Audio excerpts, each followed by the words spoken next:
Direct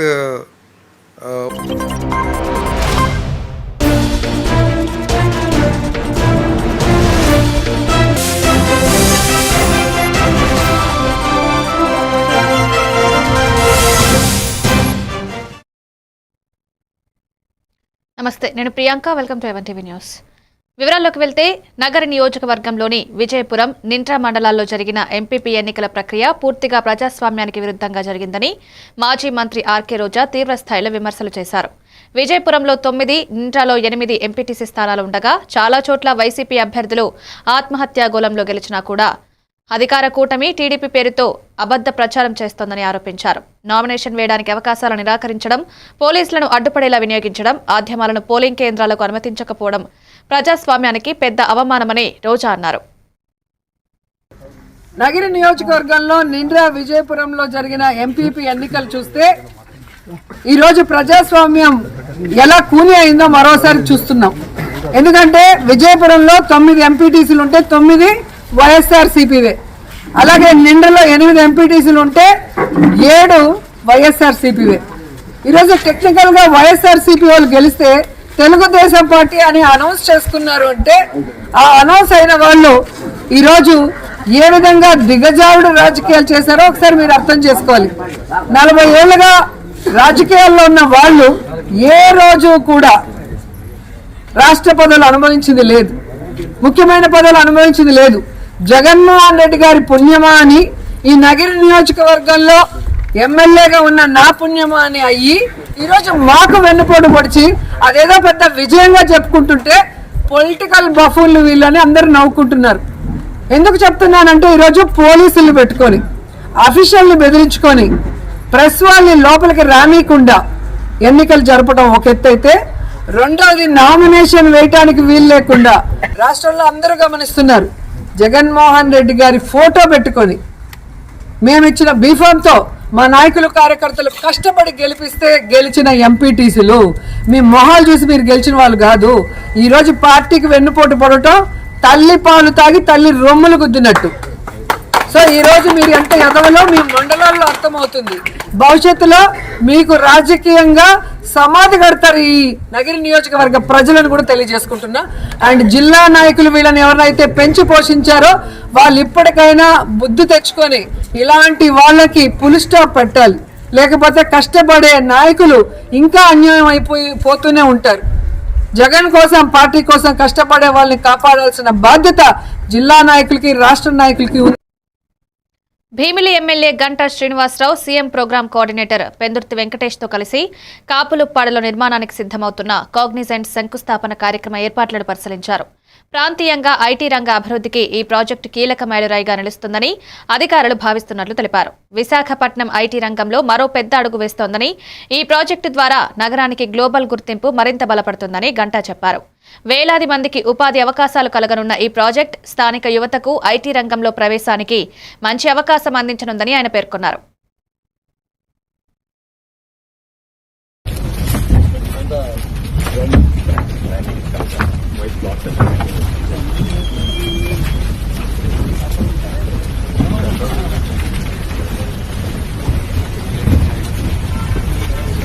సంబంధించి కూడా ఒక ఇంపార్టెంట్ మీటింగ్ రేపు జరగబోతాం. దీనికి సంబంధించి ఐటీ మంత్రి లోకేష్ గారు ఈరోజు రాత్రి విశాఖపట్నం చేరుకుంటా ఉన్నారు. రేపు మార్నింగ్ 9 o'clock నుంచి గౌరవ ముఖ్యమంత్రి గారు వచ్చేదాకా కూడా దాదాపు 7 కంపెనీలు, ఐటీ కంపెనీలు, ఇందులో మన కాగ్నిజెంట్తో పాటు సత్తన్న, సత్వ, తర్వాత ఏసీఎన్, ఇట్లా మొత్తం అన్ని కూడా దాదాపు 7 ఐటీ కంపెనీలు. పోయినసారి వచ్చినప్పుడు కూడా ఒక 5 ఐటీ కంపెనీలు కూడా ఆ రోజు ఇంక్లూడింగ్ లహేజా, వరల్డ్ ట్రేడ్ సెంటర్, అవన్నీ కూడా మళ్ళీ రేపు ఒక 7 ఐటీ కంపెనీలకు శంకుస్థాపన. అవి అయిపోయిన తర్వాత ఈ ప్రధానంగా కాంగ్రెస్ ఏదైతే ఎంతకాలంగా ఎదురు చూస్తా ఉన్నారో విశాఖ వాసనే కాకుండా ఆంధ్రప్రదేశ్ రాష్ట్రం మొత్తం కూడా ఒక గేమ్ చేంజర్గా మనం ఏదైతే మన గూగుల్ వచ్చిందో అలా ఇది ప్రాధాన్యతగా ఒక కాంగ్రెస్ కంపెనీ. లక్షలాది మంది ఐటీ ఎంప్లాయీస్ ఈరోజు పెద్ద ఐటీ దిగ్గజంగా ఉన్న టాప్ 10 కంపెనీస్లో కాంగ్రెస్ కూడా. మరి అటువంటి కాగ్నిజెంట్ వాళ్ళ విశాఖలో కార్యకలాపాలు చేయడం ద్వారా ఇక్కడ ఓన్ బిల్డింగ్ ఏదైతే మన ఈ ఐటీ కేంద్రం అనే ప్రాంతంలో డ్రగ్స్ కేసులో కీలక నిందితులను సమర్థించే విధంగా సీఎం జగన్మోహన్ రెడ్డి వ్యవహరిస్తున్నారని టీడీపీ అధికార ప్రతినిధి మేడా విజయశేఖర్ రెడ్డి తీవ్ర ఆరోపణలు చేశారు.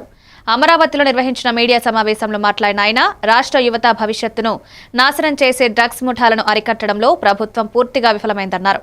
పోలీసులు, విచారణ సంస్థలు గుర్తించిన ప్రధాన నిందితులకు రాజకీయ ఆశ్రయమిచ్చే ప్రయత్నాలు జరుగుతున్నాయన్నది విచారకరమని వ్యాఖ్యానించారు. డ్రగ్స్ ఈ రాష్ట్రంలో ముందుకు పోతున్నాయో ఒకసారి అర్థం చేసుకోవాలా. డ్రగ్స్ని ఏ విధంగా మీరు పెంచి పోషిస్తున్నారో కూడా ఒకసారి మీరు రాష్ట్ర ప్రజలందరూ అర్థం చేసుకోవాలి. అట్లాగే ఏ రాష్ట్రంలో డ్రగ్స్ దొరికినా దాని మూలాలన్నీ కూడా ఆంధ్రప్రదేశ్కే చూపిస్తున్నాయంటే ఆ 5 సంవత్సరాల కాలంలో ఏ రీతిన మన రాష్ట్రంలోనే కాదు డ్రగ్స్ను వేరే రాష్ట్రాలకు కూడా సరఫరా చేయించి వేరే దేశాలకు కూడా మీరు ఎక్స్పోర్ట్ చేయించి ఈ రాష్ట్రంలో ఒక డ్రగ్స్ సామ్రాజ్యాన్ని సృష్టించి ఈరోజు మీరు కథలు చెప్తున్నారంటే ఎవరైనా నమ్ముతారా జగన్ రెడ్డి? ఒక్కసారి రాష్ట్ర ప్రజలందరూ ఆలోచించండి. మొన్నటికి మొన్న వైసీపీ విద్యార్థి విభాగం విశాఖపట్నం అధ్యక్షుడు కొండారెడ్డి డ్రగ్స్ విషయంలో ఈగల్ టీంకు పట్టుబడితే ఆయన చెప్తున్నది ఏంటి? ఏదో చిన్నపిల్లవాడు ఏదో తెలియజేశాడు, అతనికి ఏమి సంబంధం లేదు, అతని ఇట్ట విషయాల్లో రాడు, కావాల్సిన ఈగల్ టీమే పట్టుకుందని మాట్లాడుతున్నాడు. నేను ఒక్కటే సూటిగా ప్రశ్నిస్తున్నా జగన్ రెడ్డి, ఎందుకు కొండారెడ్డి మీదే అంత కక్ష ఈగల్ టీంకి? ఎవరైతే తప్పు చేస్తారో వాళ్ళనే పట్టుకుంటారు కానీ ఈగల్ టీం నిరపరాధులను పట్టుకుంటారా? ఎందుకు కొండారెడ్డి అనే వ్యక్తి మీద ఎందుకు ఈ కక్ష ఈగల్ టీంకి? ఒక్కసారి ఆలోచించండి. ఎక్కడెక్కడ మేము ప్రజలకు అన్యాయం చేశాం, ఎక్కడ తప్పులు చేస్తే మాకు ఈ శిక్ష వేశారు, ఇవన్నీ ఒక్కసారి ఆత్మ పరిశీలన చేసుకొని నువ్వు ముందుకు వెళ్తే తప్పితే వచ్చే ఎలక్షన్స్ 2029 ఎలక్షన్స్లో ఎట్టి పరిస్థితుల్లో నీకు 11 సీట్లు కూడా వచ్చే ప్రశ్నే లేదని ఈ సందర్భంగా ఘంటాపదంగా మేము చెప్తున్నాం. జగన్మోహన్ రెడ్డి ఒక్కసారి గుర్తుంచుకో, మనం ప్రజాస్వామ్యంలో ఉన్నామా నిరంకుశత్వంలో ఉన్నామా అనే విధంగా నువ్వు ప్రవర్తిస్తున్నావు. ప్రజాస్వామ్యంలో ఉన్న వ్యక్తి ఏ చిన్న తప్పు తిరిగినా ఎవరిని కూడా ఖచ్చితంగా శిక్షించాలా. ప్రజాస్వామ్యంలో ఉంటే ఏ విధ్వంసం జరిగినా ఏ సిస్టాన్ని మనం బ్రేక్ చేసినా అవన్నీ కూడా బాగుపరచాలా. అలాంటి పరిస్థితుల్లో ఈ రాష్ట్ర ప్రభుత్వం ఈ వ్యవస్థలన్నీ బాగు చేసుకుంటూ మీకు ఒకటి చెప్పాలనుకుంటున్నా, ఈ 1.5 సంవత్సరంగా ఏ వ్యవస్థలనైతే భ్రష్టు పట్టించారో జగన్మోహన్ రెడ్డి ఆ వ్యవస్థల్ని బాగు చేయడానికి ఈ 1.5 సంవత్సరం కూడా టైం జరిగింది. ఏడాదిన్నర కాలంగా కూటమి ప్రభుత్వం అభివృద్ధి పేరుతో ఎలాంటి స్పష్టమైన పనులు చేయలేదని వైఎస్సార్సీపీ ప్రతినిధి కార్మూరు వెంకట్రెడ్డి తీవ్రంగా విమర్శించారు. అప్పులు, అరాచకాలు, క్రెడిట్ చోరీలే ఈ ప్రభుత్వ పాలనకు నిదర్శనమైపోయాయన్నారు. డీసీఎం పవన్ కళ్యాణ్ పంచాయతీ శాఖలో 10,000 మందికి ప్రమోషన్లు ఇచ్చామని చెప్పడం వాస్తవానికి విరుద్ధమని, ఆ నిర్ణయాలు జగన్ ప్రభుత్వం తీసుకున్నవేనని ఆయన వివరించారు. ప్రజల సమస్యలు రోజురోజుకు పెరుగుతున్నా ప్రభుత్వం వాటిపై చర్యలు తీసుకోకపోవడం విచారకరమని కార్మూరు అన్నారు. పట్టణ, గ్రామీణ మౌలిక వసతుల అభివృద్ధి, కొత్త ఉపాధి అవకాశాల సృష్టిలో ఈ ప్రభుత్వం పూర్తిగా విఫలమైందన్నారు. మీ అందరికీ తెలుసు, ఈ రాష్ట్రంలో కూటమి ప్రభుత్వం ఏర్పడి 18 నెలలు దాటిపోయింది. అంటే దాదాపుగా 1.5 year దాటింది. మనం 5 సంవత్సరాల ప్రభుత్వంలో చివరి 6 నెలల ఎలక్షన్ పీరియడ్ కింద తీసేసిన 4.5 సంవత్సరాల్లో ఒక వంతు 3 వంతుల కింద వేసుకుంటే ఒక వంతు పూర్తి అయినట్టు. ఈ 18 నెలల కాలంలో ఏమన్నా చేశారా అనంటే అప్పులు బాగా చేశారు, అరాచకాలు అధికంగా చేస్తా ఉన్నారు, దోపిడీలు విపరీతంగా చేస్తా ఉన్నారు, ప్రభుత్వ ఆస్తులను విపరీతంగా అమ్ముతా ఉన్నారు. అలానే క్రెడిట్ చోరీ కూడా బాగా చేస్తా ఉన్నారు. పక్కనాడికి పుట్టినటువంటి బిడ్డని వీళ్ళ ఖాతాలో ఎట్లా వేసుకోవాలి, లేదంటే పక్కనాడికి పుట్టినటువంటి బిడ్డకి వీళ్ళు వాళ్ళ ఒక పేరు పెడితే వీళ్ళు దాన్ని పేరు మార్చి ఎలా పెట్టాలనేటటువంటి తాపత్రయంలో ఇప్పుడున్నటువంటి ప్రభుత్వం తప్ప ఇంతకు మించి వాళ్ళు చేస్తుంది ఏం కనపడలా.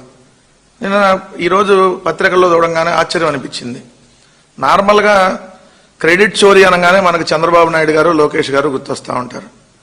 దానికి మించి నేనేమన్నా తక్కువ తిన్నానా? నేను కూడా చంద్రబాబు నాయుడు గారికి దత్తపుత్రుడినే కదా. క్రెడిట్ చోరీ చేసి ఇప్పుడు కొత్తగా వీళ్ళు తీసుకొచ్చినట్టుగా మళ్ళీ ఇంకో జీవో ఇచ్చారు. అదేమో ఏదైతే డివిజనల్ డెవలప్మెంట్ అధికారి, ఇది కూడా డివిజనల్ డెవలప్మెంట్ అధికారి. అక్కడేమో డిఎల్డిఓ అని ఉంటుంది, ఇక్కడేమో డిడిఓ ఉంటుంది. మధ్యలో ఈయన ఇంటర్మీడియట్ ఫెయిల్ అయి ఉన్నాడు గట్ట ఎల్ ఎత్తేసి కొత్త జీవో ఇచ్చాడు. సో డిఎల్డిఓ అన్న డిడిఓ అన్న ఒకటే. Divisional development officer. Same divisional development officer, DLDO అన్న డిడిఓ అన్న ఒకటే. కానీ డిఎల్డిఓగా జగన్మోహన్ రెడ్డి గారు వస్తే దానికి ఇప్పుడు పేరు మార్చి క్రెడిట్ కొట్టేస్తూ మొన్న 7/4/2025 ఏదైతే వీళ్ళు జీవో ఇచ్చారు, ఇచ్చి ఏదో పదోన్నతులు ఇచ్చేసాం అంటున్నాడు. సరే మొత్తం చూస్తే ఏమన్నా పదోన్నతి ఇచ్చానన్నాడు కదా, అంటే ప్రమోషన్స్ ఇచ్చాను వాళ్ళకి అంటున్నాడు కదా, ఏమన్నా పెరిగిందా శాలరీలు ఏంటంటే మళ్ళీ ఏమన్నా ఉద్యోగస్తులు అక్కడే తిరగబడి అడిగేస్తారేమో అని వాళ్ళు అడగకుండా నేనే చెప్పేశాడు. ఏమని, జీతాలు పెంచాలంటే ఆదాయం పెరగాలి కదా, సో జీతాలు పెంచడానికి డబ్బులు. దుర్గాగుడికి చెందిన విలువైన భూములను అప్పటి సీఎం చంద్రబాబు తన సన్నిహితులకు అప్పగించారని మాజీ టీటీడీ చైర్మన్ భూమన కరుణాకర్ రెడ్డి తీవ్రంగా ఆరోపించారు. అమరావతి వెంకటేశ్వర ఆలయ నిర్మాణానికి ఉపయోగిస్తున్న శ్రీవారి నిధుల మళ్లింపుపై చేస్తున్న విమర్శలు పూర్తిగా అనవసరమని అన్నారు. ఇదే శ్రీవారి నిధులతో తిరుమలలో అనేక సేవా కార్యక్రమాలు చేపట్టినప్పుడు ఎవరూ అభ్యంతరం చెప్పలేదని గుర్తు చేశారు. భూముల బదిలీ ప్రక్రియలో జరిగిన దుశ్శాసనం అప్పటి ప్రభుత్వానిదేనని, ఆ అనుచిత నిర్ణయాల ప్రభావమే ఇప్పటికీ సమస్యలుగా ఎదురవుతోందని భూమన వ్యాఖ్యానించారు.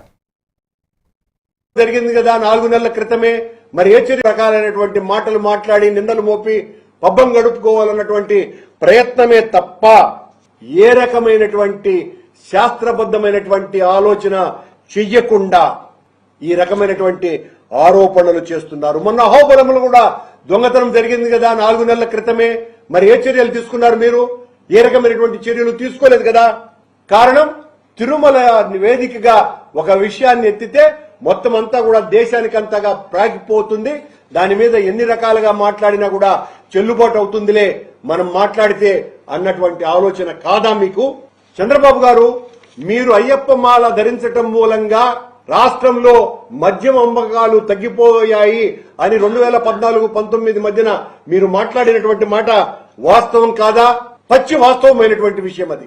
మీ హయాంలో దుర్గగూడికి చెందినటువంటి విలువైన భూముల్ని ఓ ప్రైవేటు విద్యా సంస్థ సన్నిహితుడికి ఇచ్చిన మాట వాస్తవం కదా. ఇదంతా కూడా దేవుడి మాన్యాలే కదా. చెన్నైకి సంబంధించినటువంటి, చెన్నైలో ఉన్నటువంటి దేవుడి మాన్యాన్ని, పొలాన్నంతా కూడా అతి తక్కువకు అమ్మిన వారు మీరు కాదా? దాని మీద పోరాటం చేసింది జగన్మోహన్ రెడ్డి గారు కాదా? మరి సనాతనవాదైనటువంటి పవన్ కళ్యాణ్ గారు ఏ రోజైనా కూడా దాన్ని నిలదీసినారా, అడిగినారా? తిరుమల తిరుపతి దేవస్థాన వైభవాన్ని కాపాడటమే కాకుండా సనాతన ధర్మాన్ని పరిరక్షించటం కోసమని మొత్తం రాష్ట్రంలో దాదాపు 3000 దేవాలయాలను కట్టించినటువంటి ఘన చరిత్ర జగన్మోహన్ రెడ్డి గారిది. వీపీ బ్రేక్ దర్శనాలు అవి జరుగుతూ ఉంటాయి కాబట్టి దయచేసి బిఆర్ నాయుడు గారు గుడిలో ఉన్నప్పుడు దర్శనానికి వెళ్ళకండి. ఇంతటి పాపాత్ముడు ఉంటే నేను గుళ్ళో ఉండను అని వెంకటేశ్వర స్వామి నిజ వైకుంఠానికి వెళ్తారు. ఆ సమయంలో దయచేసి ఆ సమయంలో ఎవ్వరు కూడా దర్శనానికి వెళ్ళకండి. బిఆర్ నాయుడు ఉండేటువంటి సమయంలో దర్శనానికి పోయిన మీ సమయము వృధా. గత 10 ఏళ్లలో మాజీ సీఎం కేసీఆర్ ఒక్కసారి కూడా ఉస్మానియా విశ్వవిద్యాలయానికి రాకపోవడం, వర్సిటీ అభివృద్ధికి 200 కోట్లు కేటాయిస్తారని చెప్పి ఏ నిధులు విడుదల చేయకపోవడం దురదృష్టకరమని TPCC general secretary Charan Kaushik Yadav విమర్శించారు. అయితే ముఖ్యమంత్రి రేవంత్ రెడ్డి పదవిలోకి వచ్చిన వెంటనే 2 సార్లు ఓయూని సందర్శించడంతో పాటు విద్యారంగ సమగ్రాభివృద్ధి కోసం భారీగా 1000 కోట్లు కేటాయించడం ఆయన కట్టుబాటుకు నిదర్శనమన్నారు. విద్యాశాఖను సీఎం తన వద్దే ఉంచుకోవడం విద్యార్థుల సమస్యలను ప్రత్యక్షంగా పరిశీలించే సంకల్పానికి ప్రతీకగా నిలుస్తోందని చరణ్ కౌశిక్ యాదవ్ తెలిపారు. ముఖ్యమంత్రి రేవంత్ రెడ్డి గారు రెండోసారి ఉస్మాన్ యూనివర్సిటీ పర్యటనకు వచ్చిన సందర్భంగా భారీ బహిరంగ సభ ఉస్మాన్ యూనివర్సిటీ వేదికగా ఆర్ట్స్ కాలేజ్ ముందు ఏర్పాటు చేసిన సభలో 1000 కోట్ల రూపాయలు ఉస్మాన్ యూనివర్సిటీకి ప్రత్యేకమైన నిధిని కేటాయిస్తూ జీవో కూడా జారీ చేసిన పరిస్థితి మనం చూసినాం. గతంలో కేసీఆర్ గారు ఉస్మాన్ యూనివర్సిటీ కనీసం విజిట్ చేయలేదు. తను ముఖ్యమంత్రిగా ఉన్నప్పుడు 200 కోట్ల రూపాయలు ఇస్తారని చెప్పేసి మాట ఇచ్చి ఉస్మాన్ యూనివర్సిటీకి కనీసం రూపాయి కూడా ఇచ్చిన పాపన కేసీఆర్ గారు పోలేదు. ఉస్మాన్ యూనివర్సిటీ కానీ తెలంగాణ రాష్ట్రంలో ఉన్నటువంటి యూనివర్సిటీలు పరుచుకున్న పాపాన పోలేదు. తెలంగాణ రాష్ట్రంలో ఈ రోజు ఏదైతే ప్రొఫెసర్ల కొరత ఉన్నదో దానికి కారణం కేసీఆర్ గారు. అదే కాకుండా ఏనాడు కూడా ఎడ్యుకేషన్ మీద రివ్యూ కూడా నిర్వహించిన సందర్భం మనం చూడలే. కానీ తెలంగాణ రాష్ట్రంలో ముఖ్యమంత్రి గారు రేవంత్ రెడ్డి గారు చేపట్టిన తర్వాత విద్యాశాఖను తనే మంత్రిగా వ్యవహరిస్తూ తెలంగాణ రాష్ట్రంలో విద్యా వ్యవస్థను ప్రక్షాళన చేసే ప్రయత్నంలో తెలంగాణ ముఖ్యమంత్రి రేవంత్ రెడ్డి గారు ముందుకు పోతా ఉన్నాడు. కాబట్టి ఈ రోజు తెలంగాణ రాష్ట్రంలో ఉస్మాన్ యూనివర్సిటీ అనేది తెలంగాణ గుండెకాయ లాంటి ఉస్మాన్ యూనివర్సిటీకి 1000 కోట్లకు అదనం నిధులు ఇస్తూనే జనరల్ గా వచ్చేటువంటి నిధులను కూడా బడ్జెట్ లో నిధులు కేటాయిస్తూ ముందుకు పోతా ఉంది కాంగ్రెస్ ప్రభుత్వం. అదే కాకుండా హై స్కూల్ విద్యార్థుల కోసం 3,565 కంప్యూటర్ ల్యాబ్స్ ఏర్పాటు చేశారు. 19,800 ల్యాబ్స్ టీచర్ల అందజేశారు. అదే కాకుండా కుల మతాల భేదాలు లేకుండా విద్యార్థులంతా కలిసి చదువుకోవాలని చెప్పేసి సదుద్దేశంతో ఉంది. ప్రతి నియోజకవర్గానికి యంగ్ ఇండియా ఇంటిగ్రేటెడ్ రెసిడెన్షియల్ స్కూళ్లను స్థాపించాలని చెప్పి ప్రభుత్వం భావించి 78 నియోజకవర్గాల్లో 200 కోట్ల రూపాయలకు తక్కువ కాకుండా 20 నుంచి 25 ఎకరాలు ఏర్పాటు చేస్తా ఉంది రాష్ట్ర ప్రభుత్వం.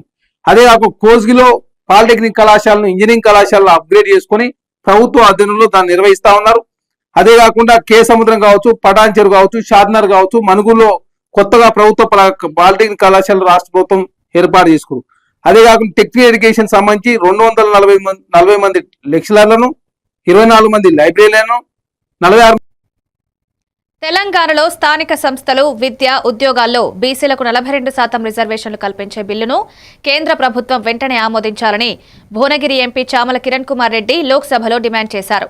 రాష్ట్ర ప్రభుత్వం ఇప్పటికే కేబినెట్లో ఆమోదించి అసెంబ్లీ తీర్మానం రూపంలో ఏకగ్రీవంగా ఆమోదించిన బిల్లును గవర్నర్ దగ్గర 6 నెలలుగా పెండింగ్లో ఉంచడం తీవ్ర అన్యాయమన్నారు. బీసీల జనాభా, సామాజిక, ఆర్థిక పరిస్థితులను పరిగణలోకి తీసుకున్న నిర్ణయం ఇదని వివరించారు. ఓబీసీ వర్గానికి చెందిన ప్రధాని నరేంద్ర మోదీ స్వయంగా జోక్యం చేసుకుని ఈ బిల్లుకు ఆమోదం తెలపాలని కోరారు. తెలంగాణ బీసీల ఆకాంక్షలు నెరవేర్చడం కేంద్ర బాధ్యత అని ఆయన స్పష్టం చేశారు. Assembly unanimously reservations to 42% in education, employment and local body elections in state Telangana. Our Chief Minister Revanth Reddy Garu has done the cabinet and also in the Telangana Legislative Assembly unanimously passed the bill and to provide 42% reservations to BC sir. And this bill has been already sent 6 months back to the governor and it was not taken any decision sir. And I request from your chair to the Honorable Prime Minister, who also is the OBC leader, kindly intervene in the matter and do needful to protect the interest of the BCs in Telangana, for which we are all shall ever be grateful to them. Thank you, sir. Thank you. Thank you, sir, for giving me this opportunity. This is regarding enhanced BC reservations to 42% in education, employment and local body elections in state Telangana.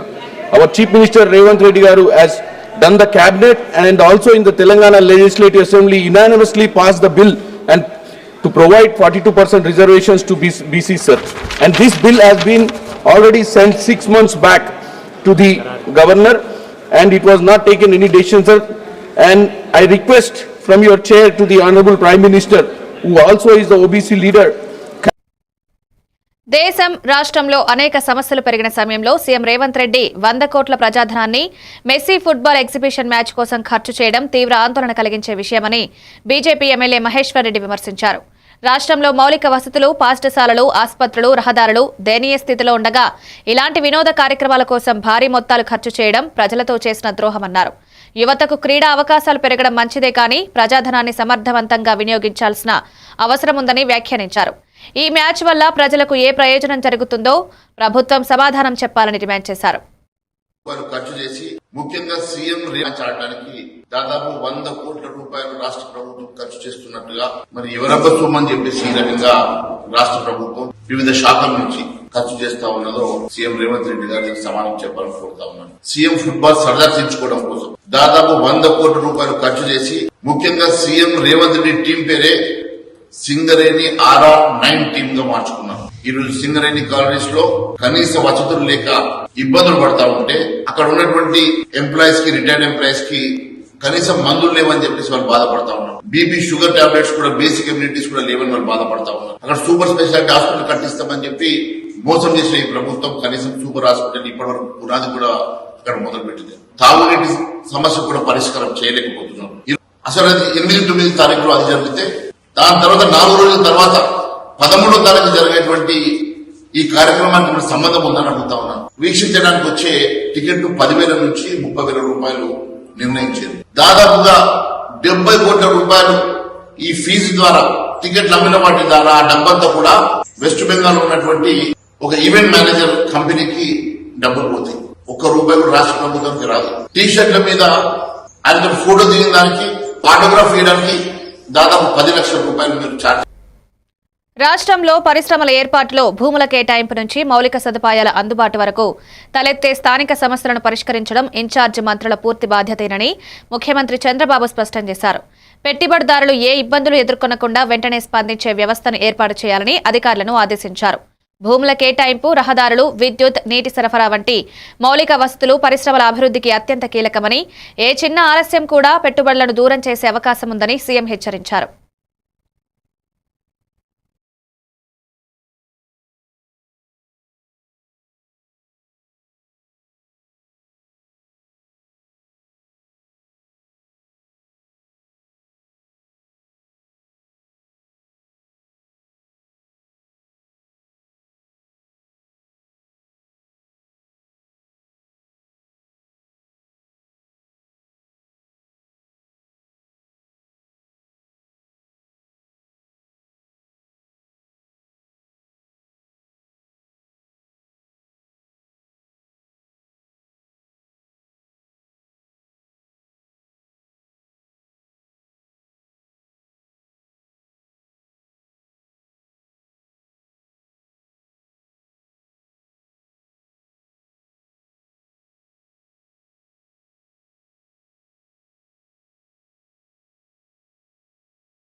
AI, quantum computing వంటి భవిష్యత్ సాంకేతికతల్లో ఆంధ్రప్రదేశ్ దేశంలో ముందంజలోకి రావడానికి విస్తృత అవకాశాలున్నాయని మంత్రి నారా లోకేష్ తెలిపారు. రాష్ట్రంలో skill development, startup ecosystem, R&D కార్యక్రమాలు వేగంగా కొనసాగుతున్నాయని చెప్పారు. ప్రపంచ స్థాయి కంపెనీలు ఏపీలో పెట్టుబడులు పెట్టాలని పిలుపునిచ్చిన లోకేష్, యువత నైపుణ్యాభివృద్ధి కోసం ప్రభుత్వం నిరంతరం కట్టుబడి ఉంటుందన్నారు. టెక్ దిగ్గజాలకు అవసరమైన మౌలిక వసతులు, అనుకూల వాతావరణం, ప్రోత్సాహకాలు అందించేందుకు ప్రభుత్వం ప్రత్యేక దృష్టి పెట్టిందని వివరించారు. భవిష్యత్ టెక్నాలజీల వేగవంతమైన మార్పులతో పరిశ్రమల్లో కొత్త అవకాశాలు తెరుచుకుంటున్నాయని, ఇలాంటి సమయంలో ఆంధ్రప్రదేశ్లో పెట్టుబడులు పెడితే కంపెనీలకు అధిక లాభాలుంటాయని లోకేష్ వ్యాఖ్యానించారు.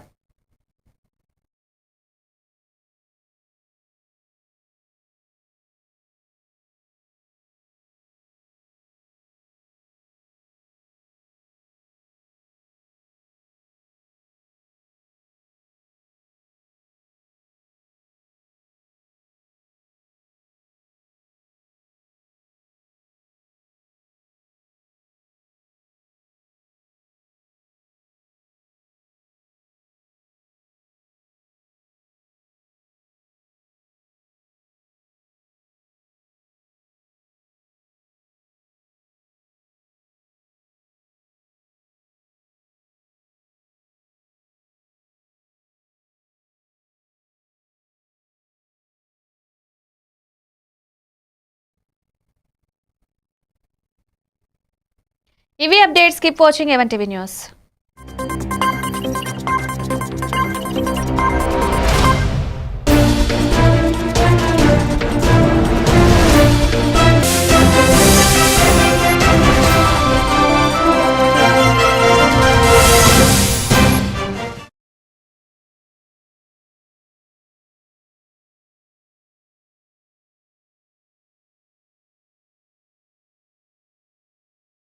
ఉపాధి అవకాశాలు ఈ ప్రాజెక్ట్స్ ద్వారా